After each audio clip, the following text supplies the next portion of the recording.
আজকে যদি কোটা আন্দোলন না হতো তাহলে হয়তো বা আমরা বাঙালিরা কখনো বুঝতেই পারতাম না যে আমাদের দেশ এখনও স্বাধীন না। সেই যে একবার স্বাধীন হয়েছিল সেটা শুধুমাত্র শেখ মুজিব পরিবারের জন্য। আর যদি আমরা স্বাধীন হতাম তাহলে হয়তো বা আমাদের কথা বলতে গেলে দুইবার ভাবতে হইতো না। আর যারা কথা বলে তাদের রাস্তায় পুলিশদের হাতে কুত্তার মতো মরতে হইতো না বা গুম হয়ে যেতে হইতো না। আমি শেখ মুজিবের কোনো একটা ভাষণ থেকেই শুনছিলাম যে আমাদের বাঙালিরা কতটা শক্তিশালী। আর সেই শক্তির কথা কি আজ মুজিব কন্যা নিজেই ভুলে গেছে? এখনই সময় আমাদের জনগণদের একসাথে গর্জে ওঠার। এবার যদি গদি খালি না করতে পারি তাহলে হয়তো বা আগামীতে আর কখনোই সম্ভব হবে না। যার ফলে আমাদের যে ভবিষ্যৎটা কী হবে সেটা আমরা এখনই বুঝতে পারতেছি।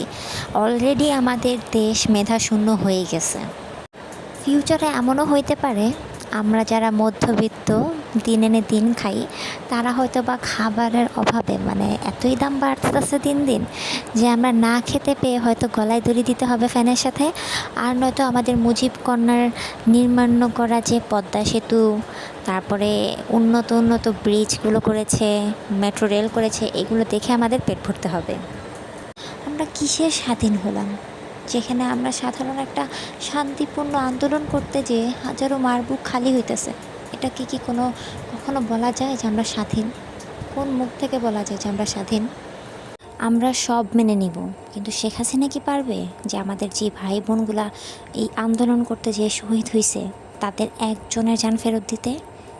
যদি সে এটা করতে পারে তাহলেই আমরা একমাত্র তার হয়ে আন্দোলনে নামব, তাকে প্রোটেস্ট করব। আর না হলে তার নিজ দায়িত্বে আসন খালি করতে হবে, পদত্যাগ করতে হবে। এবার কিন্তু আর শুধুমাত্র স্টুডেন্টদের মধ্যেই নাই, এটা কিন্তু এখন জনগণদের মাঝেও চলে আসছে বিষয়টা।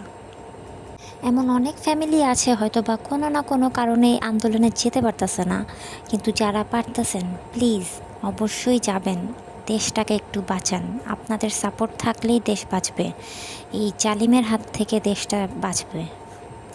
এখন না কিছু বলতে গেলে আর ভয় লাগে না, কেন জানেন? কারণ আমার যে ভাই বোনেরা শহীদ হলো ওরা তো একবারও ভাবলো না যে আমার বাঁচতে হবে, বাঁচার চিন্তা করে নাই। তাহলে আমরা ঘরে বসে সামনে একটু কথা বলবো, সেটা বলতেই আমাদের এত ভয় লাগবে? এখন আসলেই ভয় লাগে না। তাতে যদি শেখ হাসিনা আমাকেও গুম করে ফেলে, আমাকেও মেরা ফেলে, আমার কোনো কিছু যায় আসবে না। কিন্তু আমি প্রতিবাদ যেহেতু করতে পারি না, তাই আমি এভাবে করতেছি। আরেকটা বিষয় আমার মনে হয় যে বলা উচিত, কারণ আমাদের দেশটা দিন দিন মেধাশূন্য হয়ে যেতেছে। আর সেটা শিক্ষামন্ত্রী কী করতেছে আমি জানি না। সে পড়াশোনার বদলে পোলাপানের হাতে এখন সব মোবাইল ছাড়া আর কিচ্ছু নাই। বই খাতা খুললে কোনো পড়া নাই। নাচ গান রান্না বাড়া এগুলো নাকি মেইন সাবজেক্ট।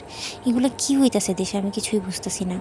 আগে যখন নাহিদ ছিল শিক্ষামন্ত্রী, কই তখন তেমন ছিল না। তখন তো আমরা আরও তার উপর রাগ হইতাম, কিন্তু সেই তো ভালো ছিল।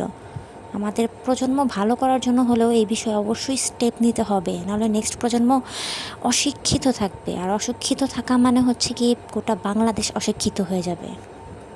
ভিডিওটা বেশি বেশি করে শেয়ার করে দেন যেন আমাদের সাধারণ জনগণ ভাই বোনেরা যারা আছি তাদের কাছে যেন ভিডিওটা পৌঁছায়। আর একটাই কোশ্চেন, আমরা কি স্বাধীন হতে পারবো না?